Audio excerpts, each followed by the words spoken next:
Welcome to Washington Hospital Today, the program dedicated to sharing timely information about the community hospital that's been taking care of Washington Township Healthcare District residents since it opened in 1958. Washington Hospital Today is provided for the sole purpose of informing residents about healthcare topics and issues that have been covered during community forums, free health and wellness classes, or as part of educational sessions held during the district's open board meetings. This program is one more way that Washington Hospital helps empower you, the residents of the district, by providing information needed to make informed decisions about your health.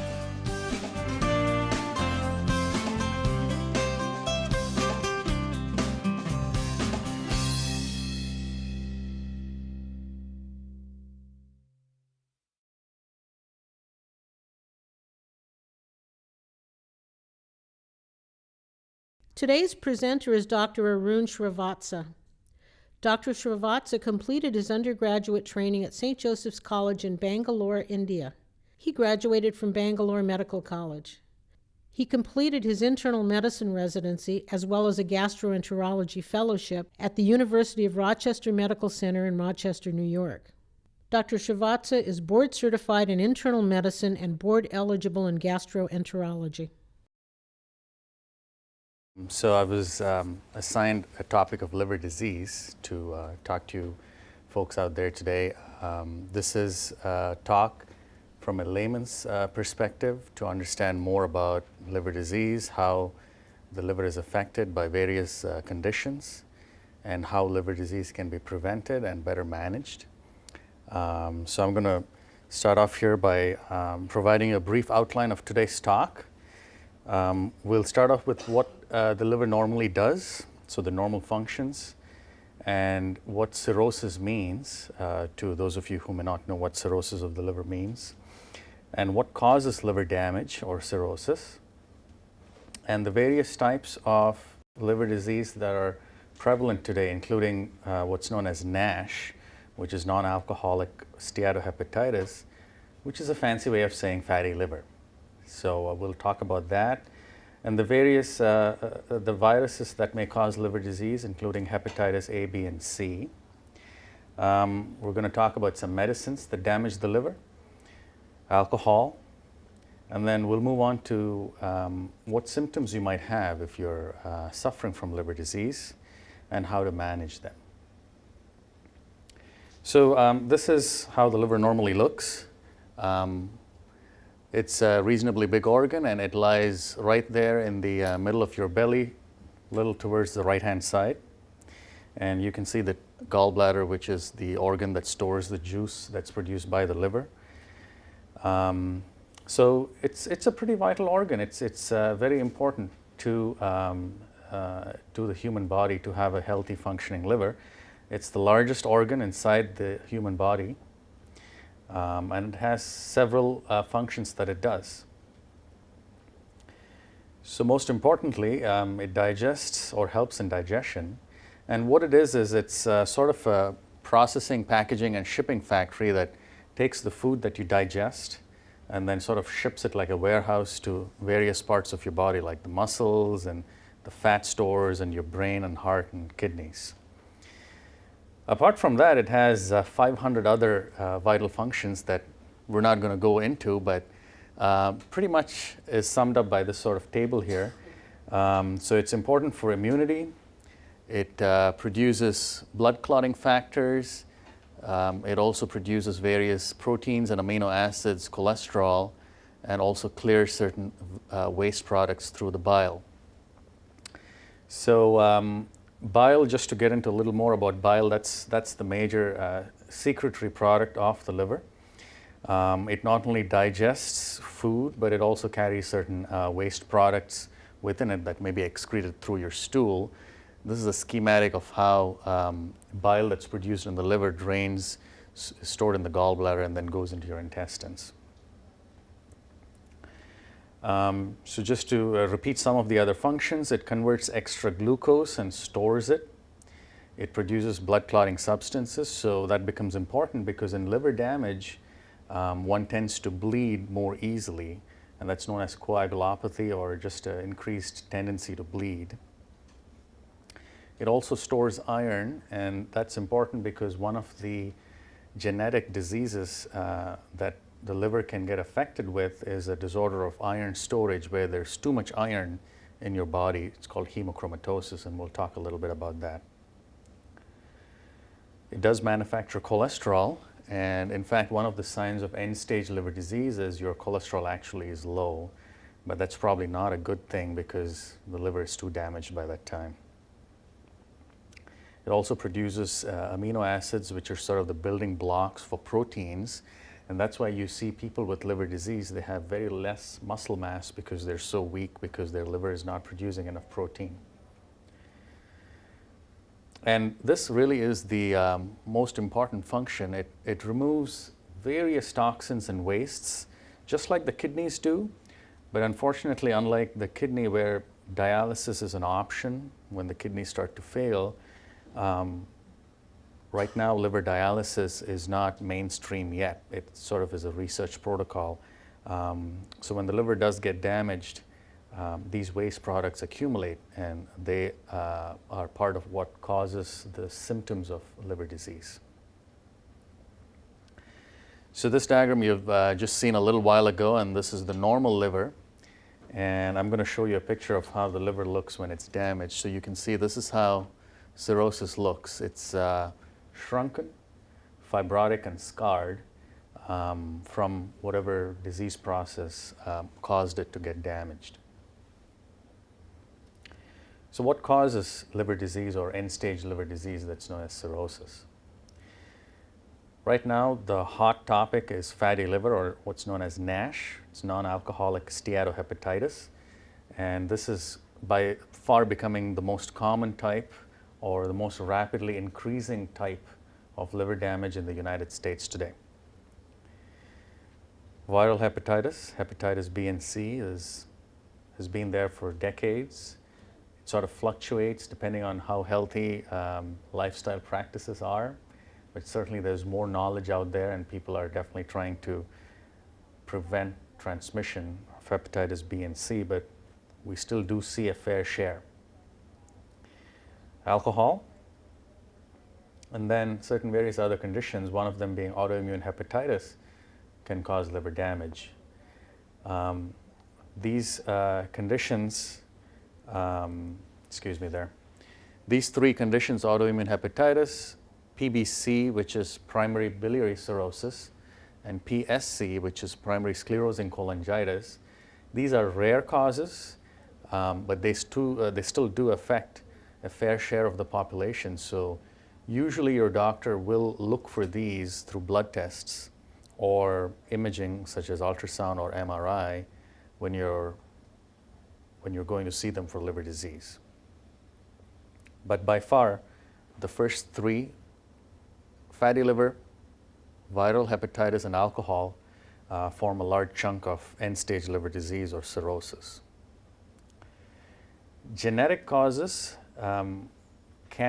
genetic predisposition to liver disease can occur in three conditions, most commonly in the US. One is alpha-1 antitrypsin deficiency, which may affect the lungs or the liver or both. So you can have emphysema and liver disease in that genetic condition. Wilson's disease can affect the brain and the liver, so you may have psychiatric manifestations as well as liver disease in that condition.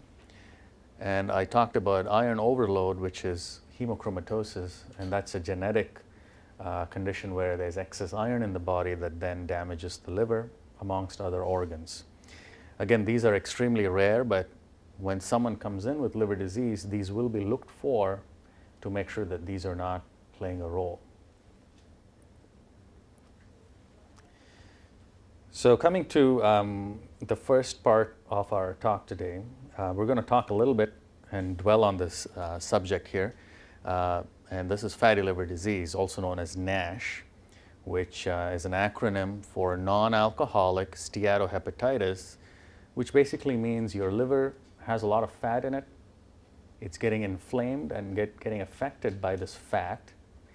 And the fat is coming not from alcohol. In other words, you're not drinking a lot of alcohol and therefore getting fat in the liver. but you're getting it from other causes such as your diet or your lifestyle. So this is an interesting graphic. So this is a chart from the CDC, and this is the prevalence of obesity among US adults in the year 1985. So they had two colors. One was less than 10%, one was 10 to 14% for the prevalence of obesity in 1985. And you can see most states were doing pretty good. And a few states had more obese people. And then I'm going to scroll through the chart here. 1986, 87, 88, 89, 90. All right? So that's how the prevalence of obesity increased, and by now almost the entire continental US is having a significant prevalence of obesity. 1993, 94, 95. In 97, they had to get a new color in because now more than 15% of the population in some states was obese. And as you scroll down, coming into 2002 and 3 and 4, there's another new color where 24% of the population is now beginning to be obese in certain states. And this is 2004. 2009, 2010,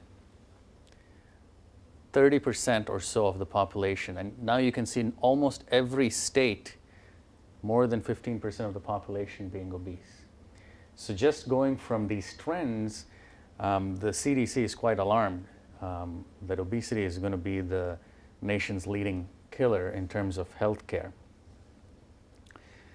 So when people talk about the obesity epidemic, I mean, there is definitely a lot of denial, but one of the bad effects of obesity is fatty liver. And let's try and understand a little more about that. So as you can see, the prevalence of obesity has been steadily increasing. It's probably more than doubled over the past several decades. And there's some thought that high fructose corn syrup, which is actually a quite commonly found sweetener in most processed and packaged foods, is probably the leading cause of this. And part of the research goes back to the delicacy in certain gourmet restaurants known as foie gras, which is fatty liver of geese. And they produce that by force-feeding cornmeal to certain geese that are especially bred for this purpose. Without getting into the politics of that, in geese, apparently it's a method for them to store excess nutrients. But in humans, the liver wasn't designed to be a storage organ for fat especially. So that's probably why fat causes inflammation in the liver. And it resembles the more common alcoholic fatty liver disease. So 30 years ago, if someone had fatty liver, most likely they were alcoholic. Today, most likely they're not. Most likely they're either overweight or obese. And the fat itself builds up in the liver cell till it becomes so inflamed that it cannot do its regular job, which then starts leading to inflammation, cell death, and then eventually to liver damage and cirrhosis. So how do we prevent fatty liver? An ideal body weight, and you can find your ideal body weight by looking at your height and calculating what's known as your body mass index. Your body mass index should be between 25 to 28. There's several online calculators that help you determine your body mass index, or when you visit your doctor, they can calculate it for you, measuring your height and weight at the same time. We spoke about high fructose corn syrup, and you can probably look at food labels to see if there's high fructose corn syrup and try and start avoiding those, especially if you're overweight or obese, or you have fatty liver or liver disease of any sort. how do we treat fatty liver? Well, someone said lose weight, so that's definitely one good thing. But other than that, unfortunately, there's not much good treatment. There has been no miracle medicine that helps you lose weight, and there's no liver-specific medicine that treats fatty liver. Recently, there was a study which was published last year in the New England Journal that showed that vitamin E in high doses, you can purchase this over the counter. It comes in 400 units per capsule. So if you take 2 capsules a day, it may reduce the damage that's being caused by fatty liver. But even that, the benefit was modest, so we cannot expect a cure. So as someone said, lose weight to achieve or go towards your ideal body mass index. If you do have diabetes, control that and avoid anything that can damage your liver further, such as alcohol and any toxic medications or toxins. So moving on to the next part, we're going to talk a little bit about viral hepatitis, so what sort of viruses may affect your liver. Starting from the influenza virus to several common cold and other types of viruses and bacteria, a lot of infections may affect your liver, but the most common ones are hepatitis A, B, and C. So we're going to talk a little bit about that. Hepatitis A is usually acquired by taking or consuming food or water that's been contaminated with someone else's secretions that had hepatitis A. So usually it's pretty rare in the US, but you do see outbreaks from time to time with food products that have been contaminated in the food chain. The good news is the liver usually recovers without any treatment, just supportive care, and usually does not cause cirrhosis or long-lasting damage. And food hygiene is pretty well, I would say, developed here in the United States as compared to other countries. But raw seafood such as oysters, mussels can still transmit hepatitis A, and we do see some of these outbreaks in coastal towns, even in the United States. Hepatitis B, on the other hand, is usually spread by bodily contact with blood or other body fluids. Used to be transmitted by blood transfusions, but that's pretty rare now because blood is screened for hepatitis B. Hepatitis C and hepatitis B are usually transmitted the same way. Hepatitis B can get better by itself, and that's known as what we call acute hepatitis B. But most of the time, hepatitis B lingers, and that's known as the chronic phase, where you have hepatitis B and it never goes away unless you're treated.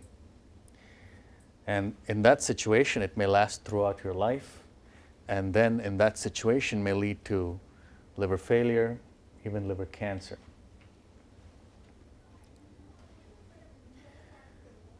Hepatitis C itself is transmitted the same way, either through IV drug abuse, where people share needles, or through high-risk sexual practices.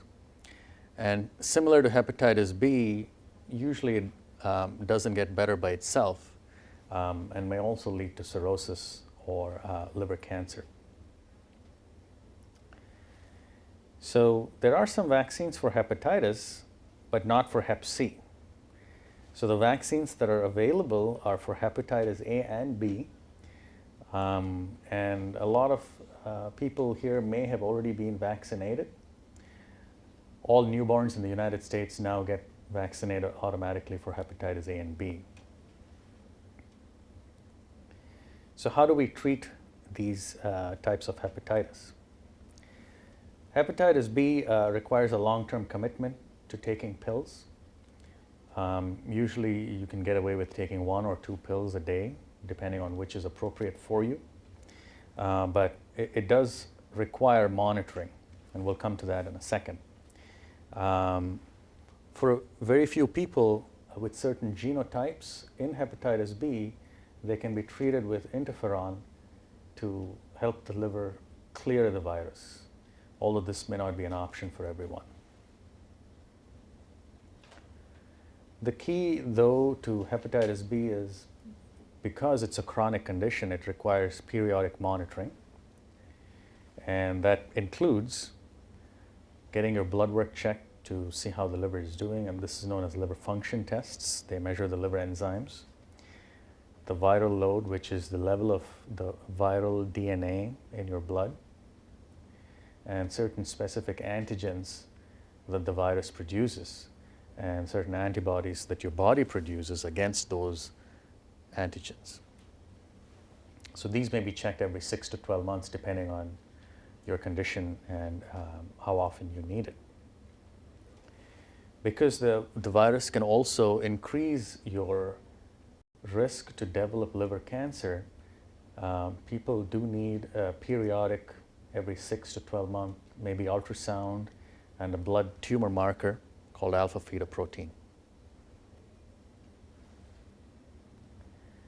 So coming to the medications that you can take for Hep B, these medications usually are prescribed by a liver specialist or a gastroenterologist.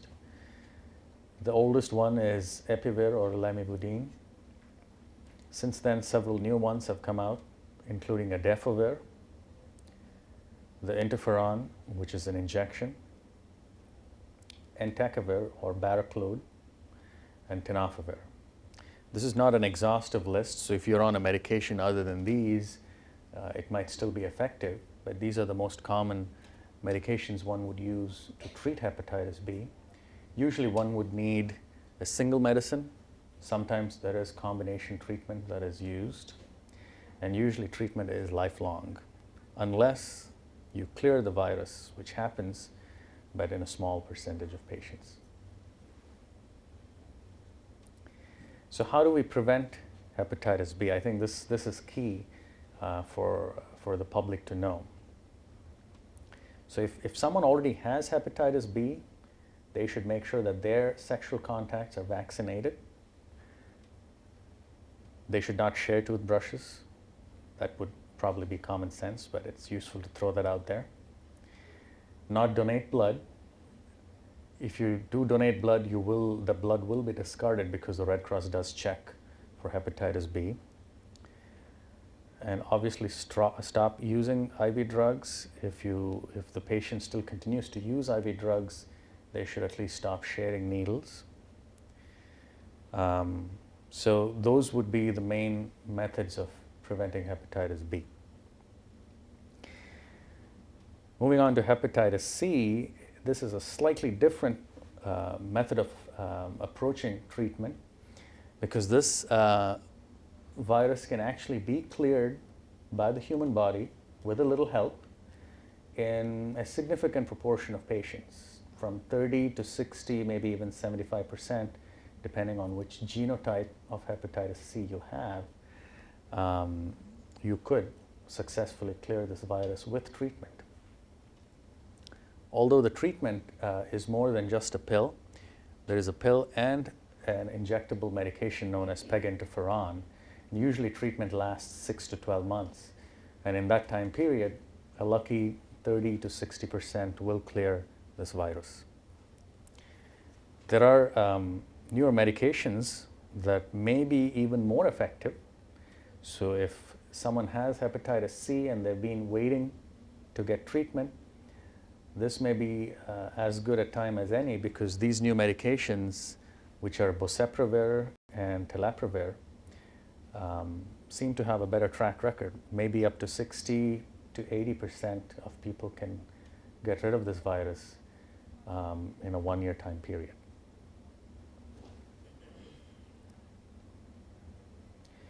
So hepatitis C also requires certain monitoring to be performed to make sure you're not going downhill when you have this.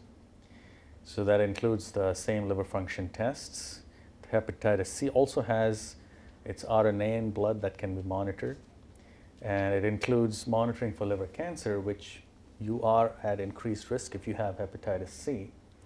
That would include getting a periodic ultrasound and a blood tumor marker called alpha-fetoprotein. So this is a poster that you might have seen out in various healthcare centers. So basically, hepatitis C, the most common method of spread right now is IV drug abuse. And so this is sort of a message out there to people who may still be using IV drugs and may find it difficult to get off it, but at least they stop sharing their needles. Apart from that, obviously, stop sharing other implements that may be in contact with body fluids, such as toothbrushes. Don't donate blood. So we talked a little bit about viruses that damage the liver. The next part of the talk, we're going to talk about medications. And this may come as a surprise to some folks out there, but there are a lot of over-the-counter medications and several prescription medications that, even though they're used with good intention, both by the patient and by the physician prescribing them, to treat something unrelated, they may innocuously affect your liver. So it is important to read those labels or those little pamphlets you get from your pharmacist when you get a medication with all those lists of side effects. Unfortunately, that does need to be read. So we're going to talk a little bit about these medications. Some of them are over the counter, most common one being acetaminophen, or the brand name being Tylenol, but it's available in several other over-the-counter preparations. Certain antibiotics, most notorious being Augmentin, which is commonly used for people who have a skin infection or a lung infection even. Certain heart medications such as amiodarone,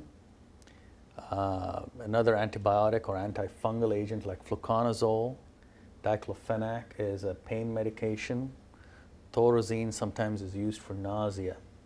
These can all affect your liver. Younger ladies who still use oral contraceptives, that's one of the side effects, is rarely can affect your liver. Middle-aged folks with high cholesterol, most of you who take a statin, any medicine that ends with the phrase statin, such as pravastatin, atorvastatin, so these are the brand names, need their liver tests monitored, especially the first few weeks when you start taking that medication. And there's several other medicines. Most of these will be monitored by your physician, but it's always worth knowing so you're aware of this. So if you do take Tylenol, the recommendation is you don't take more than 1,000 milligrams each time, and don't take more than 4 grams per day. And the caveat to that is if you're drinking alcohol, don't take more than 2 grams per day, because alcohol will increase the toxicity of Tylenol. So don't swallow that pill with a shot or a margarita. And the other key point is if your doctor says, you know what, this medicine may affect your liver, let's monitor this with blood work, make sure you get that blood work done. Because frequently you're like, yep, we need to get this blood work done, but let me start taking my pill, and then a month later you've forgotten all about it. And as I said, the dosing guidelines or the pamphlet of information that comes with each medicine, so that needs to be read. You need to ask your pharmacist or your doctor if you have any questions about that. So we're going to move on here to how alcohol affects your liver. So most people think 1 drink a day is probably okay. Most people would say that, maybe, maybe not. Unfortunately, not everyone's idea of 1 drink is the same. You know, so 1 drink a day or 1 glass a day, it depends how much you're actually drinking. So there are some guidelines. 12 ounces of beer, 1.5 ounces of hard liquor, or a 5-ounce glass of wine.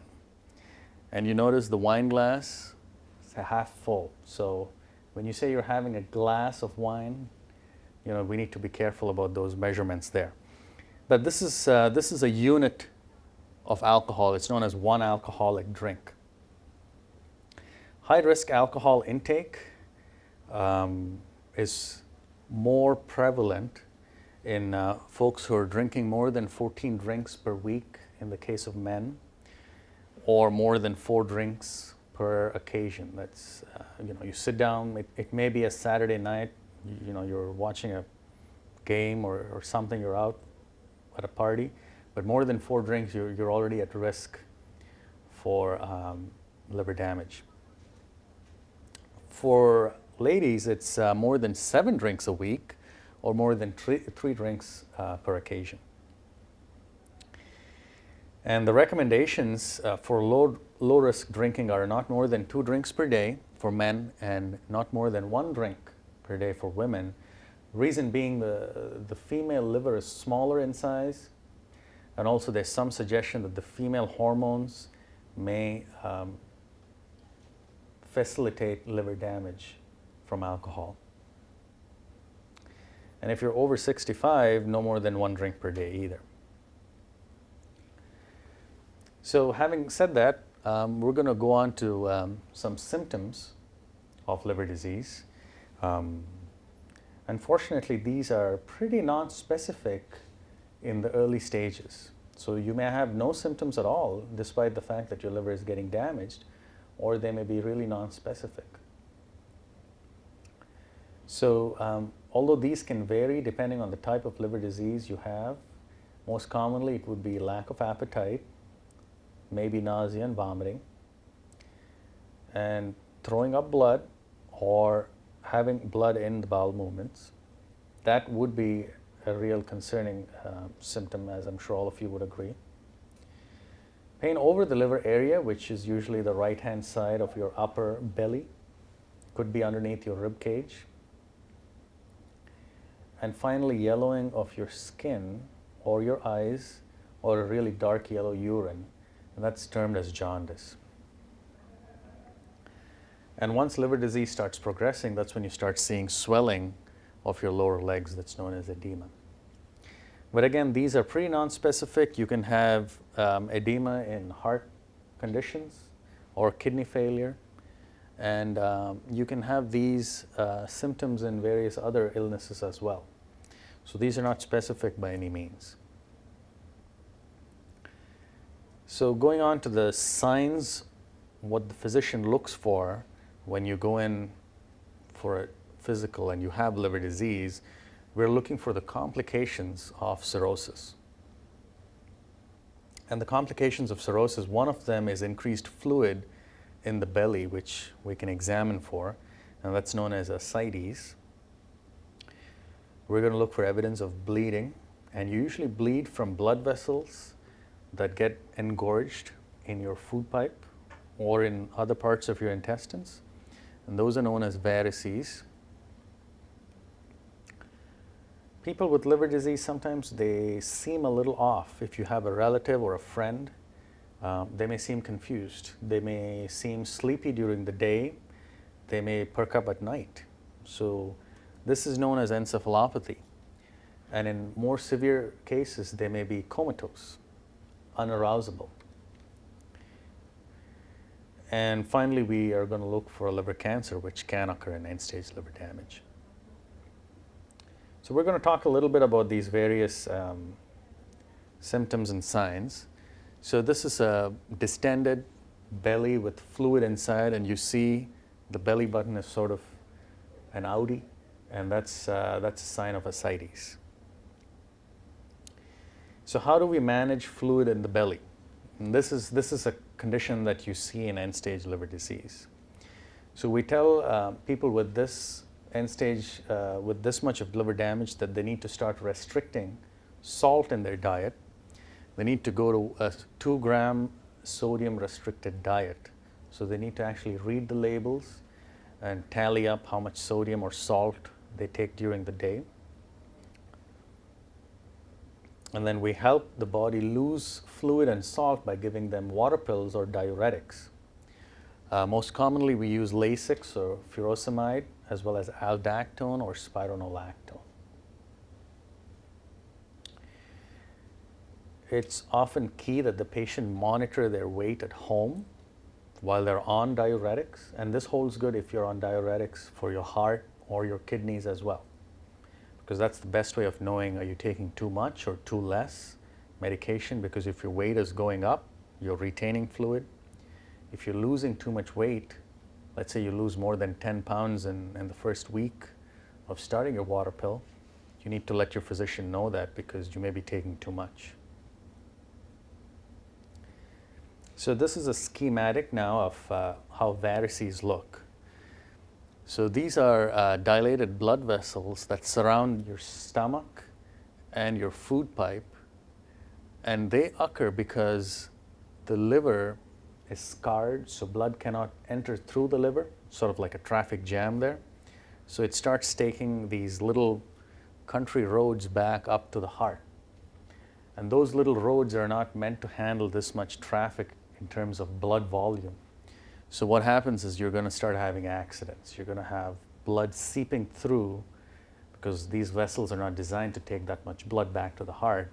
So that blood seeps through into your stomach or food pipe, and then you start throwing that up. So that's how you bleed from varices, which are nothing but dilated blood vessels that are trying to handle all this blood flow that cannot get past the liver because of the scarring. So how do we help people with varices? Certain beta blockers, which are used to lower blood pressure, you may be taking these if you have high blood pressure, but they also reduce blood pressure in these blood vessels, so reduce the risk of bleeding. Certain intravenous medications can be used, such as vasopressin or octreotide. And usually we use this if a person comes in throwing up blood into the hospital, and we treat them acutely using these two medications. And then finally there's endoscopic treatment known as banding, which I'll talk about, as well as a shunt that can be placed to shunt blood through the liver, so it sort of bypasses the scars. So this is something that gastroenterologists can perform.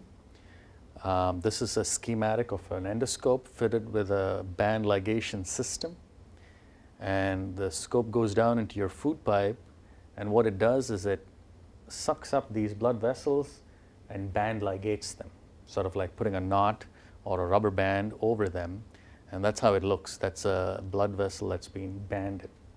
And this is pretty good treatment for someone who comes in who's bleeding acutely. It may also be good preventive treatment for someone who has very large varices that are visible when you do endoscopy. Again, this is something that's seen in end-stage liver disease. It may not be seen in someone who just has plain fatty liver or plain hepatitis B or C till it's a little more end-stage. So I talked to you about the shunt, and it's known as a TIPS shunt, which is a transjugular intrahepatic portosystemic shunt. I don't expect you to remember that, but most people just call it by the name TIPS. And what it does is the physician passes a guide wire into the blood vessel that enters the liver. And here's a liver that's scarred quite a bit, and blood is not getting through to the heart. So what they do is they create the shunt, which is an artificial, either a polymer or metal stent that sits there and shunts blood through the liver past the scars.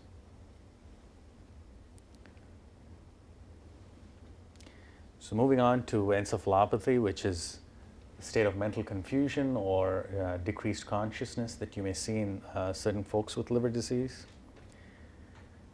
A laxative by the name of lactulose helps because it binds ammonia. Ammonia is a toxic waste product that your body produces. The liver helps excrete that or helps detoxify that, and people with liver disease have increased ammonia levels in their blood. And what lactulose does is it is fermented in your digestive system to an acid which binds ammonia. and then is excreted in your bowel movements. Certain antibiotics may help, such as rifaximin. These antibiotics are not absorbed, but they're excreted. And what they do is they reduce bacterial overgrowth, which may be causing more ammonia production in certain people with liver disease. The other thing to remember is when someone with bad liver disease who was otherwise doing well, who was otherwise compensated, who was able to go about their daily activities, now suddenly gets encephalopathic. So they're a little more confused now, they're a little less arousable. It could be a precipitating factor, such as infection, dehydration, increased doses of any sedative or alcohol ingestion, or even something as simple as constipation, which may tip them over, because all these affect the liver and its ability to detoxify. So they may need admission, and they may need one of these to be treated in order for them to wake up or become less confused. So I wanted to talk to you a little bit about liver cancer, which is a complication of liver damage. Most conditions that damage the liver can cause liver cancer, but specifically hepatitis B and hepatitis C can cause liver cancer. They're more prone to doing that. Alcohol and iron overload can also increase the risk for liver cancer, which usually occurs in a scarred, damaged liver, because as the liver tries to repair itself, the existing liver cells try and divide and multiply.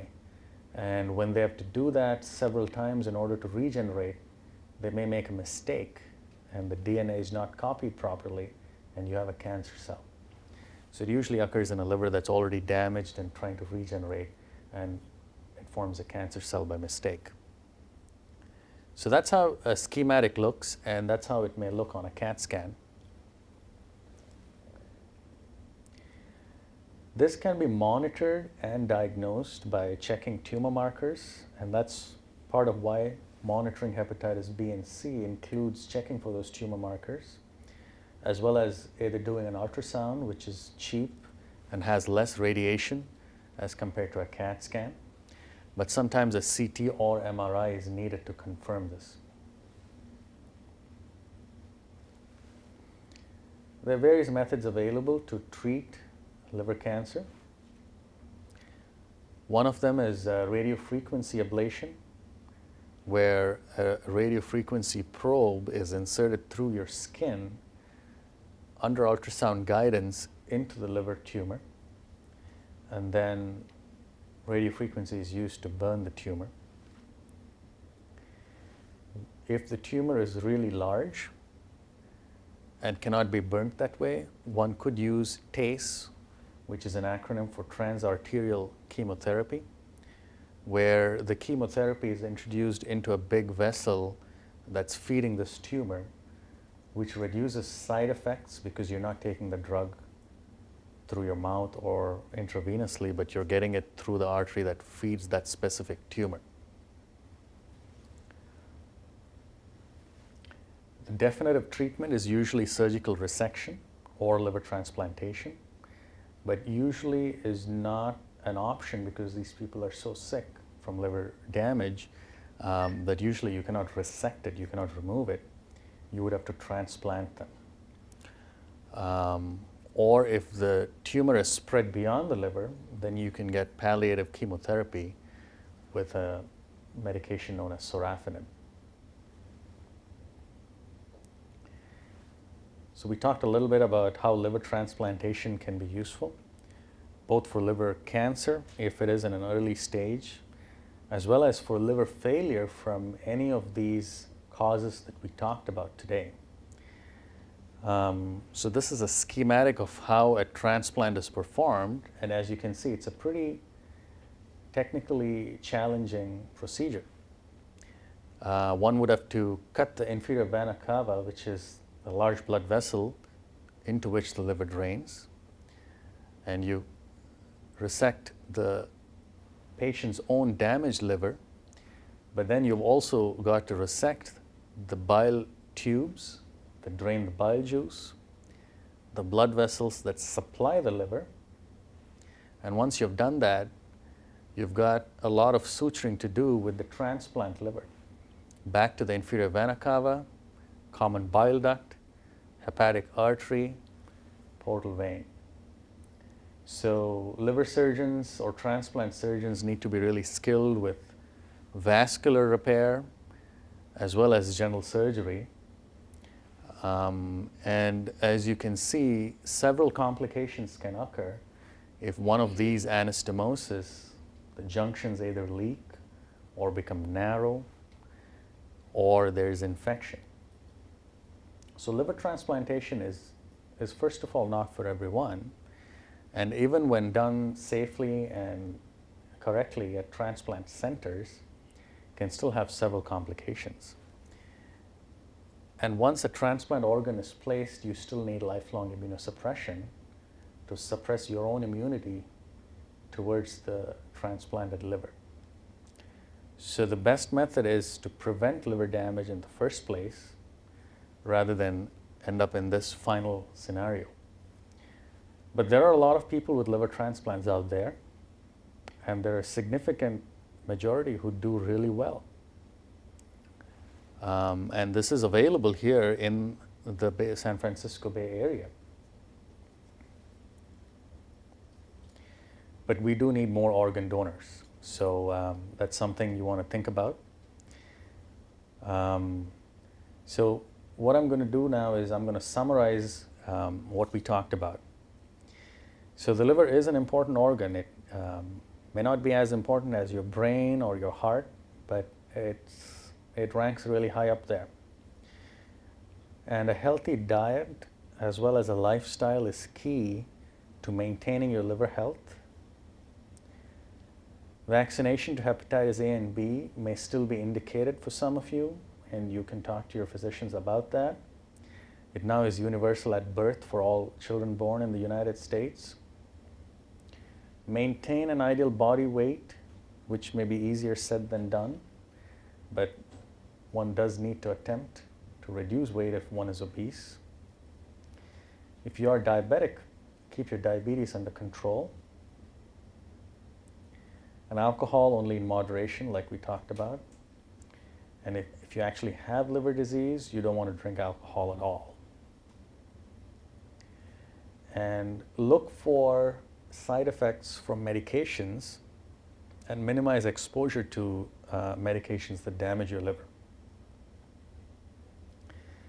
And encouraging organ donation is probably a personal thing for many people, but we do need more liver donors if there are more people who are going to be suffering from liver disease.